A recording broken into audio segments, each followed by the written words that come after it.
भय भय सबको होता है, चाहे वो पशु हो, पक्षी हो या मनुष्य। वास्तविकता में मनुष्य भय को अपने साथ लेके ही जन्म लेता है। तो इस भय से भय कैसा? यदि भय बुरा भाव होता तो क्या इसे हम अपने साथ लेकर जन्म लेते? वास्तविकता में भय हमें आगे बढ़ने के लिए प्रेरित करता है। अब देखिए, जीवन जीने का भय आपसे स्वयं की सुरक्षा करवाने का प्रयास करता है। अपमान का भय सदाचार की ओर बढ़ाता है। किसी प्रिय को खो देने का भय उसके लिए कर्तव्य पालन करने की प्रेरित करता है। किंतु ये भय बुरा तब हो जाता है जब आप इसे अपने ऊपर हावी होने देते हैं, इसके लिए कुछ प्रयास नहीं कर पाते। इसलिए यदि इस भय को उपयोग में लाना है, आपको स्वयं इस भय के ऊपर हावी हो जाना पड़ेगा। तो तोड़ दीजिए भय की सीमाएं। अपनी आत्मा को छोड़ के किसी और के समक्ष सर मत झुकाइए और स्मरण रखिए, जब अंधकार से डरना छोड़ दोगे तभी दीपक बनकर प्रकाश दे पाओगे। श्री कृष्ण कहते हैं, जिनके अंदर डर स्वाभाविक है उनको अपने दिमाग और मन को एक बात समझानी होगी। अगर मुझे अच्छी जिंदगी जीनी है तो मुझे इस डर को जीतना होगा और इसके लिए मुझे योजना पूर्वक एक के बाद एक कदम उठाने पड़ेंगे। खुद को यकीन दिलाना ही होगा कि वक्त रहते ही खुद को बदलना पड़ेगा। अगर हम नहीं बदले तो वक्त ने बदलने की कोशिश की तो बड़ी तकलीफ होगी। पहले आप खुद से सवाल कीजिए, क्या मैं डर के वजह से आगे नहीं बढ़ रहा हूं? क्या डर के वजह से मुझे सफलता नहीं मिल रही? अगर आपका उत्तर हाँ है तो चलो डर के अंदर जाते हैं। हमें ध्यान से समझना पड़ेगा, हमें डर क्यों लगता है? क्योंकि हमारे अंदर आत्मविश्वास की कमी है। फिर सवाल आता है, हमारे अंदर आत्मविश्वास क्यों कम है? क्योंकि जिस क्षेत्र में हम सफलता हासिल करना चाहते हैं उस क्षेत्र के बारे में हमारा ज्ञान अधूरा है। इसके लिए जिस क्षेत्र में सफलता हासिल करनी है उस क्षेत्र के प्रति जितना हो सके उतना अभ्यास करना है और ज्ञान हासिल करना है, जिससे हमारे भीतर आत्मविश्वास आए और जिससे कुछ हद तक हमारा डर कम हो जाएगा। भगवान श्री कृष्ण कहते हैं, अगर किसी काम को हमें नहीं करना है तो हम बहाने देते हैं। काम में मन नहीं लगता है इसलिए उस काम को बाद में करूंगा करके टाल देते हैं। कामों को आगे ढकेलने के लिए, काम नहीं करने के लिए, और जिस काम में मन नहीं लगता ऐसे सभी कामों के लिए हम जो कारण खोजते हैं उसे ही बहाना देना कहते हैं। बहुत सारे असफल लोग बहाने देते मिलेंगे लेकिन उनको पता ही नहीं है बहानों से उनका कितना बड़ा नुकसान हो रहा है। इसे ध्यान से समझना, जब हम दूसरों को बहाना देते हैं तो हम खुद को ही सफल होने से रोक रहे होते हैं। अपने दिमाग को अपनी खुद की प्रगति पर काम करने से रोक रहे होते हैं।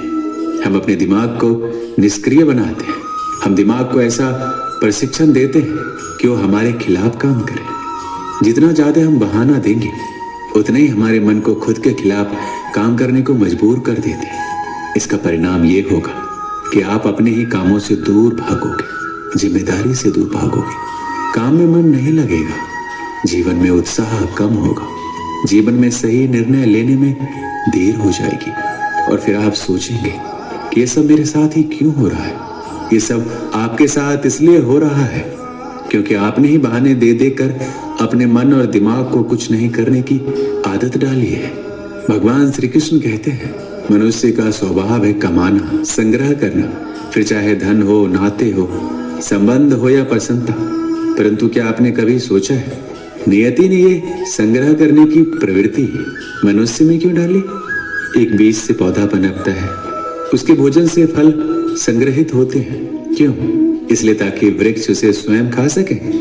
नहीं, बल्कि इसलिए ताकि वो भूखे जीवों में बांटा जा सके। अब आप पूछेंगे कि इसमें वृक्ष का क्या लाभ है? क्योंकि जो बांटता है वो मिटता नहीं। जो फल ये जीव खाते हैं और उसके बीजों को वातावरण में बिखेर देते हैं, जिससे जन्म लेते हैं नए वृक्ष, उसकी जाति, उसका गुण, उसकी मिठास अमर हो जाती है। श्री कृष्ण कहते हैं, मन बड़े ही विचित्र कृति है। ये मन शरीर के किस अंग में बसता है कोई नहीं जानता, किंतु संपूर्ण शरीर इस मन की इच्छा साकार करने के लिए प्रयास करता रहता है। अब यदि मन कुछ खाने का करे तो व्यक्ति उसकी इच्छा साकार करने का माध्यम ढूंढता रहता है। अब यदि मन किसी को शत्रु समझ ले तो व्यक्ति उसे नष्ट करने का हर संभव प्रयास करता है। अब यदि मन किसी से प्रेम करे तो उसकी प्रसन्नता के लिए हर सीमा लांघने के लिए सज्ज रहता है। परंतु जीवन सुखद हो इसके लिए यह आवश्यक है कि मन खाली रहे। भगवान श्री कृष्ण की बांसुरी की भांति भीतर कुछ भी नहीं है, न राग है न द्वेष, तब भी स्वर निकलता है। इसी प्रकार मन को भी भावनाओं से मुक्त रखना आवश्यक है। स्मरण रखिए, मन में कुछ भरकर जियोगे तो मन भर के नहीं जी पाओगे। भगवान श्री कृष्ण कहते हैं, मनुष्य की सोच संसार का सबसे गहन या कहो सबसे कठिन भाव है। कब क्या होने के पश्चात ये मन क्या सोच बैठेगा ये कहना असंभव है। और यही सोच कई बार हमारे मन में हीन की भावना ले आती है। हम सदा हमसे ऊपर की श्रेणी के व्यक्तियों को देखते हैं, उनके जीवन का विश्लेषण करते हैं और फिर स्वयं को हीन समझ लेते हैं। इसके पास इतना धन है, उसके पास कितना बल है और मेरे पास कुछ भी नहीं। मैं कितना हीन व्यक्ति हूँ, संसार के लिए मैं कुछ भी नहीं हूँ। होता है ना ऐसा, किंतु ऐसा नहीं है। आपके पास भी बहुत कुछ है। पलट के देखिए, किसी भूखे व्यक्ति को केवल एक रोटी मिल जाए तो भले ही दूसरों के लिए वो अन्न का दाना होगा, किंतु इसके लिए वो भोज से कम नहीं है। इसलिए जब भी मन में हीन की भावना जागे, अपनों की ओर देखिए, उनकी ओर पलटिए, आपको विश्वास हो जाएगा कि भले आप ये मानते हैं कि संसार के लिए आप कुछ नहीं हैं, कुछ लोगों के लिए आप संपूर्ण संसार है। तो जो आपका संसार है उसमें प्रसन्न रहना सीखिए। हमारे पास अक्सर बहुत लोग आते हैं, कुछ को हम समय देते हैं, कुछ का हम तिरस्कार करते हैं, किंतु तिरस्कार कभी नहीं करना चाहिए। किसी व्यक्ति के आपके पास आने के 3 मुख्य कारण होते हैं, भाव, अभाव और प्रभाव। यदि कोई आपसे प्रेम भाव से आए तो उसे प्रेम दीजिए, सम्मान दीजिए। यदि कोई आपके पास अभाव में आए तो उसकी आवश्यकता को समझिए और जितना हो सके स्वयं से उसकी सहायता कीजिए। और यदि कोई आपके पास प्रभाव के कारण आए तो उसे समुचित सम्मान दें। तो खुद को भाग्यशाली समझे कि कोई आपके प्रभाव में है, किंतु तिरस्कार कभी ना करें। तिरस्कार जन्म देता है कुंठा को और कुंठा किसी को भी आपका शत्रु बना देती है। इसलिए मित्र बनाइए, आनंद लीजिए और मेरे साथ कहिए राधे राधे। जीवन में समय चाहे जैसा भी हो, अपनों का साथ बड़ा आवश्यक होता है। सुख हो तो बढ़ जाता है, दुख हो तो बढ़ जाता है। अपनों के साथ समय कब बीत जाता है पता ही नहीं चलता, है ना? किंतु सोचिए, यदि आपको किसी ऐसे स्थान पर छोड़ दिया जाए जहां आपका कोई संबंधी ना हो, आपका कोई अपना ना हो, कोई मित्र ना हो, तो क्या होगा? एक एक क्षण कितना लंबा लगने लगेगा। तब तक लगेगा जब तक आप किसी को अपना नहीं बना लेते। अब प्रश्न ये उठता है, आपका अपना कौन है? वो संबंधी जिनके साथ आप रक्त से जुड़े हैं, या वो मित्र जिनके साथ आप बालपन से पले बढ़े हैं, या वो सहकर्मी जिनके साथ आप काम करते हैं? नहीं, अपना वो है जो विपत्ति में काम आए। अपनों की परख समय की कसौटी पर की जाती है। श्री कृष्ण कहते हैं, कभी आपने सोचा है इस संसार में हम सबसे अधिक किससे जुड़े हैं? कोई कहेगा माता पिता, कोई कहेगा मित्र, कोई कहेगा पत्नी, तो कोई कहेगा संतान। नहीं, यदि इस संसार में हम किसी से जुड़े हैं तो वो है समय। समय ही हमारा भूत है, समय ही हमारा वर्तमान है और समय ही हमारा भविष्य। और हम क्या करते हैं? सबसे अधिक जुड़े समय को, सबसे बहुमूल्य संपत्ति को हम नष्ट कर देते हैं। कोई भविष्य के ऊंचे सपनों को बुनता है, कोई बीते कल को कोसता है, किंतु तनिक सोचिए, बीता कल आपके सोच विचार करने से बदलने नहीं वाला।